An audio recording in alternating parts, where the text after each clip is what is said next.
நேயர்கள் அனைவருக்கும் வணக்கம். இது டைமண்ட் ஹோம் அப்ளையன்சஸ் வழங்கும் ருசிக்கலாம் வாங்க சீசன் 2. இன்றைக்கு நம்முடைய ருசிக்கலாம் வாங்க சீசன் 2ல நமக்காக திருமதி யோகாம்பாள் சுந்தர் அவர்கள் வந்திருக்காங்க. அம்மா என்னெல்லாம் ரெசிபி செஞ்சு கொடுக்க போறாங்கன்னு பார்க்கலாம். வணக்கம்மா. வணக்கம்டா. எப்படி இருக்கீங்க? ஸோ இன்னைக்கு அழகா இருக்கு பேபி பொட்டேட்டோ, குட்டி பொட்டேட்டோ. இதை வச்சு என்ன செய்ய போறீங்கம்மா? தயிர் கிரேவிப்பா. பொட்டேட்டோ தயிர் கிரேவி பண்ண போறோம்.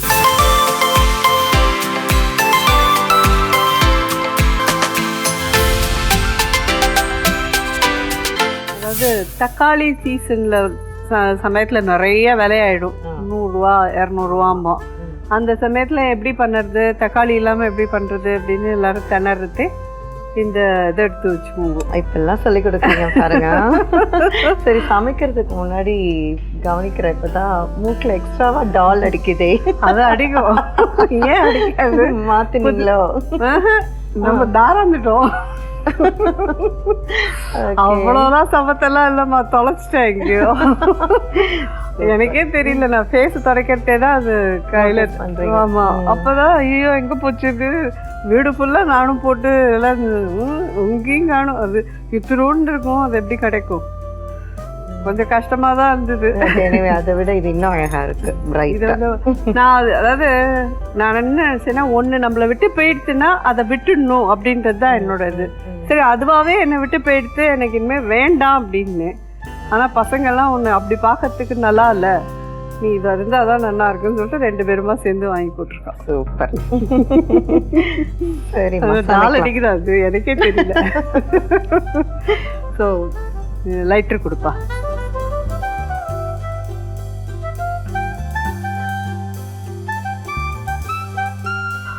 கடலை மாவு கொடுப்பா. இதுதான் திக்னிங் ஏஜென்ட். ஓகே.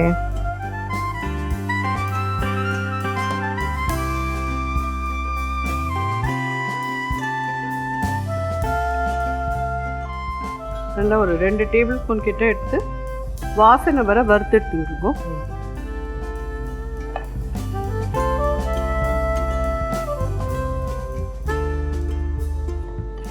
ரொம்ப ஈஸி, ரொம்ப சிம்பிள். இந்த குட்டி பொட்டேட்டோ வந்து குக்கரில் வச்சு ஒரு 2-3 விசில் வாங்கினேன்லாம் போகிறோம், வெந்துடும். அதுக்கப்புறம் நல்லா தோலை உரிச்சு வச்சுட்டு இந்த மாதிரி கடலை மாவை நல்லா வறுத்துட்டு தயிரோடு எடுத்துக்கோங்க. இன்றைக்கி இதுலேருந்தே தெரிஞ்சுருக்கலாம் நான் எதை பற்றி டிப்ஸ் சொல்ல போகிறேன். ஆமாம், நீங்கள் ஒரு நாள் சொன்னீங்க தயிரை வந்து நான் எப்படி ஊற்றுறேன் அப்படின்னு சொல்கிறேன். உனக்கு ரொம்ப பிடிக்கும், நான் ஆட்லேருந்து. ஆமாம், எப்படின்னா அந்த பருப்பு நீங்கள் வேக வைக்கிறது ரசிப்பேனோ அந்த மாதிரி தயிர். அது நம்ம வாங்கியே பழக்கமே கிடையாது. எப்பயுமே ஆற்றுல உரக்குத்தி இருந்தோம். ஆனால் என்ன இருந்தாலும் வந்து எங்கள் ஆற்றுல உரக்குத்தி பண்ணுறதே தான் அதுக்கு வந்து கரெக்டான அந்த ப்ரோபயாட்டிக் இதோடு இருக்கும்.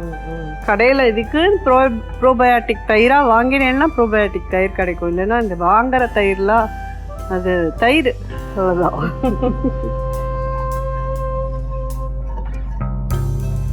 என்ன வாசனை வந்துட்டு தெரியுதா? கடலை மாவு நல்ல மைசூர் பாக்கு வாசனை வரும். இப்போ எதுக்கு மைசூர் பாக்கெலாம் ஞாபகப்படுத்தணும்?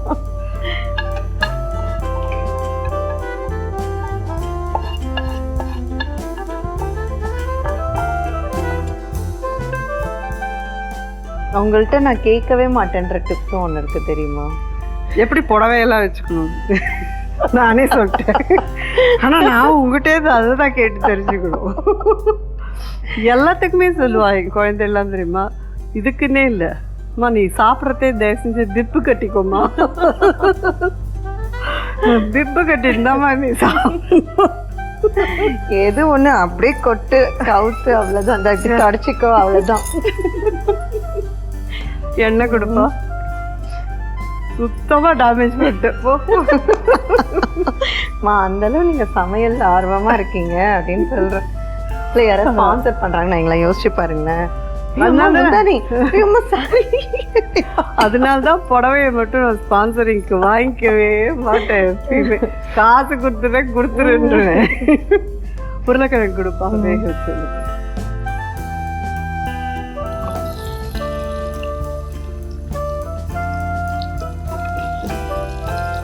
இதில் கொஞ்ச நாள் இது நல்லா பொரியட்டுப்பா. 2 உப்பு கொடுப்பா.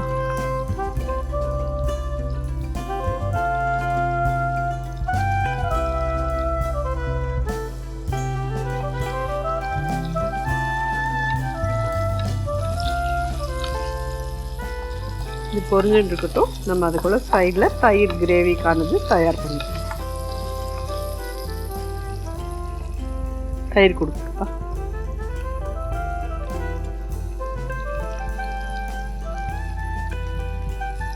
இதில் சப்ஜிக்கு தேவையான உப்பு,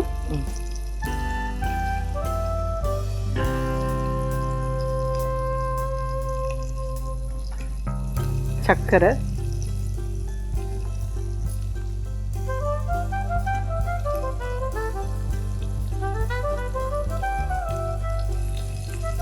காரப்பொடி,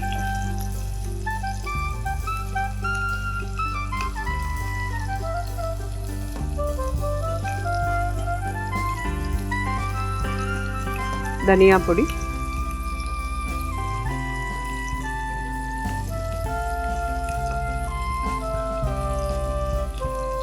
மஞ்சள் பொடி,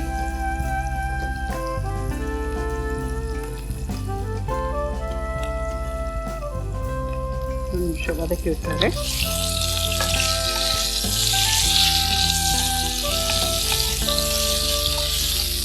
கசூரி மேத்தி. இப்போ இந்த கிரேவி வந்து தக்காளி அந்த மாதிரி வச்சும் பண்ண முடியுமா? பட் இது தயிர்ல மட்டும் இது மாதிரி பண்ணினீங்கன்னா நல்லா இருக்கும். இதுக்கு வந்து உருளைக்கிழங்கு மட்டும்தானே இல்லை, இதை வந்து வெண்டைக்காயும் நீங்க இந்த மாதிரி வதக்கிட்டும் இந்த மாதிரி தயிர் வச்சு வெண்டைக்காய் கிரேவியும் பண்ணலாம். ஸோ கேப்சிகம் பண்ணலாம்.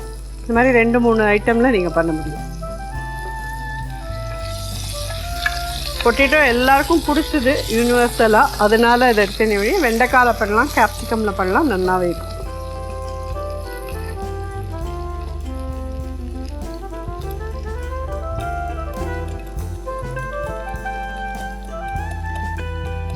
தண்ணி கொஞ்சம்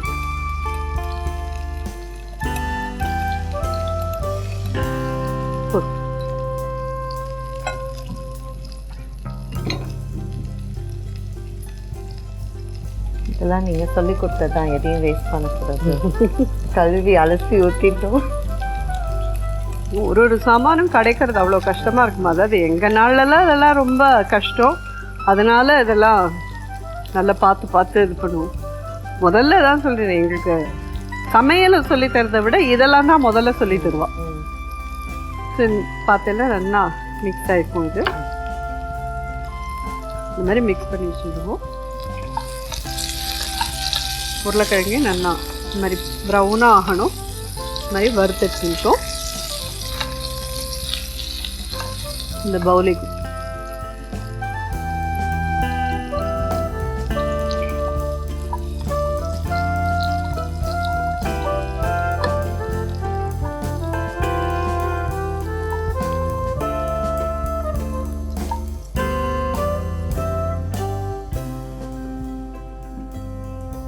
கொஞ்சம் எண்ணெய் கொடுத்து, இதுக்கு வெங்காயம் கிடையாது. இந்த குழம்பு தான் நிறைய வீட்டில் இருக்கும். நிறைய பேர் இனிமேல் இதை தான் நிறைய செய்வாங்கன்னு நினைக்கிறேன். ஈஸியாக இருக்கும். வெங்காயம் இல்லை, தக்காளி இல்லை. ஆமாம், சீரகம் கொடுத்துருப்பா.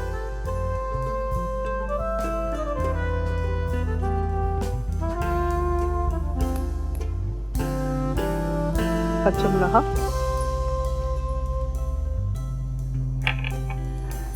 இஞ்சி பூண்டு பேஸ்ட்,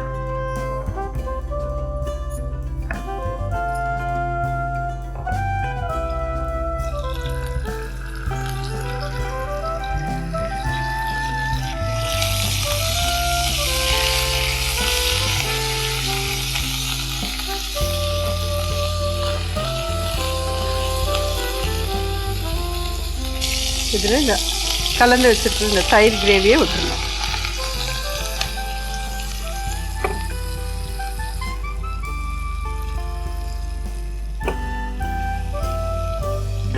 உருளைக்கிழங்கு இதில் சேர்த்துருவோம்.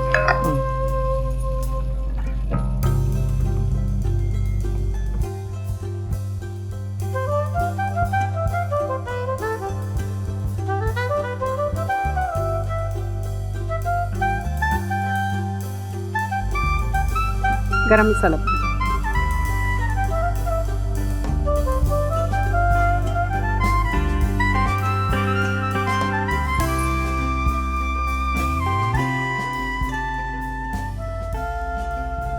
கொத்தமல்லி.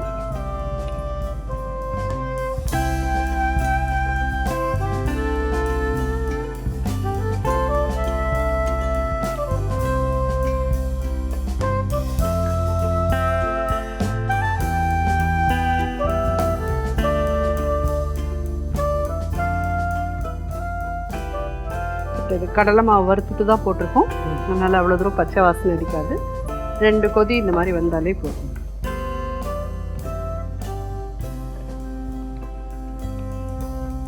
கடலை மாவு இடத்துல எங்களுக்கு கடலை மாவு அலர்ஜி, நாங்கள் அது சேர்த்துக்கல, வேறு என்ன சேர்த்துக்கலாம் அப்படின்னு சொல்லி கேட்குறவாளுக்கு டிப் சொல்லிடுறேன். இப்பயே முந்திரி பருப்பு வந்து ஒரு ஊற வச்சுக்கோங்க வெந்நீரில். அதை வந்து நல்லா மிக்சியில் அரைச்சிட்டு தயிரில் கலந்து இது மாதிரி பண்ணினேன்னா தெரியாமல் நல்ல இதுவாக வரும். ஸோ இதை ரெடியாக எடுத்துப்பா. சூப்பர்.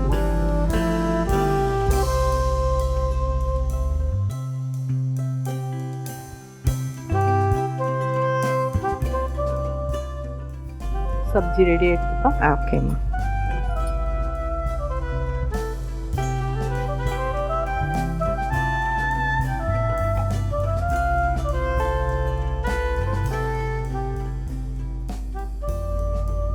திரும்ப இறக்கும் போது கஸ்தூரி மேத்தி வேண்டாம், அதுலேயே போட்டுட்டோன்னா கொதிக்க விட்டுருவோம் இல்லையா, அதனால இது அப்படியே நல்லா.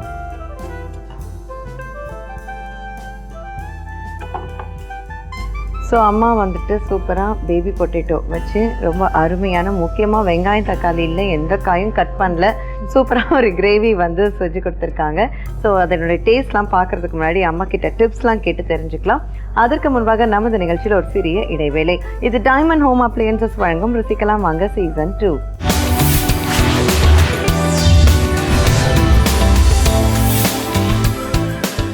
Welcome back to our show. The diamond home appliances வழங்கும் ருசிக்கலாம் வாங்க சீசன் 2. ஸோ மெயினாக இன்றைக்கி சொல்ல வேண்டியது என்னென்னா, தயிரை வச்சு தான் நம்ம பண்ணியிருக்கோம். இந்த தயிர் வர குத்துறது எப்படின்னு சொல்லி எல்லாருக்கும் சொல்கிறேன்னு சொல்லியிருந்தேன். பாலை வாங்குங்கோ, நல்லா பொங்க காய்ச்சுங்கோ, ஒரு 5 மினிட்ஸ்க்கு சிம் பண்ணி காய்ச்சுங்கோ. பொங்கினதுக்கப்புறம் சிம் பண்ணிடுங்கோ ஒரு 5 நிமிஷத்துக்கு. காஞ்சதுக்கப்புறம் ஆற விடுங்கோ.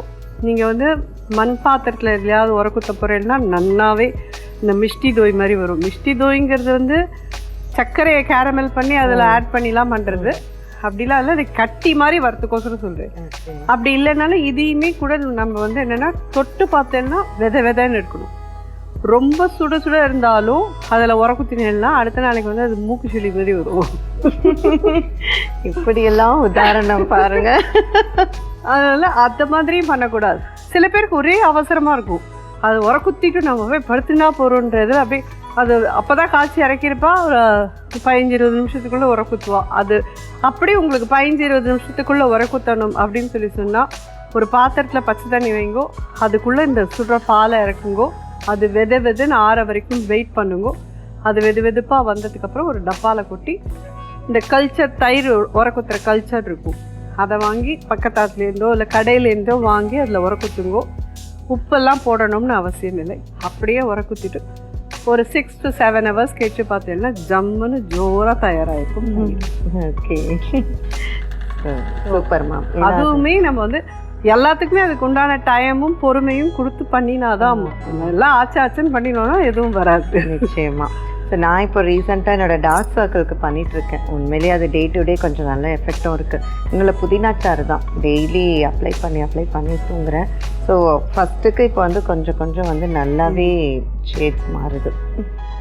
வெரி குட்ரா, சாப்பிட்டு பார்ப்பா. ஷேர்மா. ஏன்னா இது வெங்காயம் அண்ட் தக்காளி எல்லாம் விலை ரொம்ப ஜாஸ்தியாக இருக்கிற சமயத்தில் இந்த மாதிரி சப்ஜி பண்ணிடலாம். இது வந்து உங்களுக்கு சப்பாத்தி மட்டும்தானே இல்லை, எதோட வேணாலும் நீங்கள் சாப்பிடலாம். இதோட கூட உருளைக்கிழங்கை தவிர வெண்டைக்காய், குடமிளகாலாமும் யூஸ் பண்ணிடலாம். ஓகே. ஸோ அம்மா இன்னைக்கு பேபி பொட்டேட்டோ வச்சு சூப்பரான ஒரு ரெசிபி செஞ்சு கொடுத்துருக்காங்க. இதனுடைய டேஸ்ட் எப்படி இருக்குன்னு பார்க்கலாம்.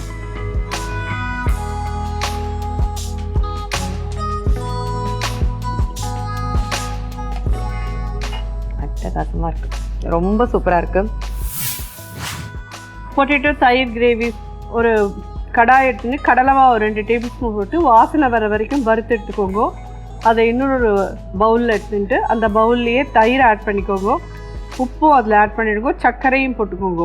அந்த தயிர்லேயே வந்துட்டு காரப்பொடி, மஞ்சப்பொடி, கசூரி மேத்தி எல்லாமே அதில் ஆட் பண்ணுங்க. நல்லா மிக்ஸ் பண்ணி தண்ணி விட்டு ஒரு போரிங் கன்சிஸ்டன்சியில் வச்சுக்கோங்க. அதை இன்னொரு கடாயில் எண்ணெய் விட்டு முதல்ல உருளைக்கிழங்கெல்லாம் நல்லா வறுத்து எடுத்துட்டுருங்கோ. அதுக்கப்புறம் அதுலேயே இன்னும் கொஞ்சம் எண்ணெயை விட்டு சீரகம் பொரிச்சுக்கோங்க, பச்சை மிளகா போடுங்க, அதுக்கப்புறம் இஞ்சி பூண்டு விழுது போடுங்க. இது எல்லாத்தையும் நல்லா எண்ணெயில் பொரிச்சுட்டு இந்த கலந்து வச்சுருக்கிற தயிரை அதில் விட்டுட்டு வறுத்து வச்சுருக்கிற உருளைக்கிழங்கையும் அதில் போட்டு நல்லா ஒரு கொதி வாங்குங்கோ. அதுக்கப்புறம் மேலே வந்து கொத்தமல்லி தூவி பரமாறினா ஜோரான தயிர் கிரேவி தயார். தயிர் அதோட டேஸ்ட் இவ்வளோ மசாலா இருந்தாலும் எல்லாத்தையும் டாமினேட் பண்ணி சூப்பராக இருக்குமா. தேங்க்யூடா. ஸோ அதோட அந்த கஸ்தூரி மேத்தியுடைய வாசனைக்கு அதுக்கும் ரொம்ப பிரமாதமாக இருக்குது. ஸோ நான் நிச்சயமாக அதில் வெண்டைக்காய் போட்டு ட்ரை பண்ணிவிட்டு உங்களுக்கு ஃபோட்டோ அனுப்புகிறேன். கண்டிப்பாக. So taste excellent ma'am. Thank you ma'am. Okay viewers, அம்மா இன்னைக்கு இந்த ரெசிபி எவ்வளோ அழகாக செஞ்சாங்கன்னு பார்த்துருப்பீங்க. கட்டாயம் நீங்களும் ட்ரை பண்ணி பாருங்கள். மீண்டும் அடுத்த நிகழ்ச்சியில் உங்கள் அனைவரையும் சந்திக்கிறோம். இது டைமண்ட் ஹோம் அப்ளையன்சஸ் வழங்கும் ருசிக்கலாம் வாங்க சீசன் 2. நன்றி, வணக்கம்.